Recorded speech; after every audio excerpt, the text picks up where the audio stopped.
তো আজকে আমি করব বিম আর গাজর দিয়ে আলু দিয়ে রেসিপি। এখানে কাঁচা লঙ্কা কেটে নিয়েছি, গাজর দুটো কাটা হয় নাই, কিন্তু আমি এখন কেটে নেব। তার আগে এগুলো আমি সোমবার দিয়ে দেবো। সরিয়ে দিলাম। এখানে তো তেলটা দিয়ে দিয়েছি, গরম হয়ে গেছে। কালো জিরে ফোড়নে দিয়ে দিলাম। এখন আমি এই তো দেখো বিম আলু কাঁচা লঙ্কা দিই।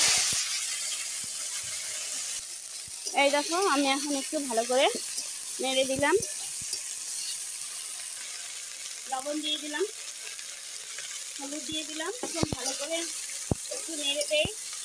নেড়ে দিয়ে একটু ঢাকা চাপা দিয়ে দেবো, কারণ বিনসগুলো সেদ্ধ হতে দেরি হয়, তাই একটু ঢাকা দিয়ে দিলাম। আর তার জন্য একটু আগে দিলাম। গাজরটা এখন কেটে দিয়ে দেবো।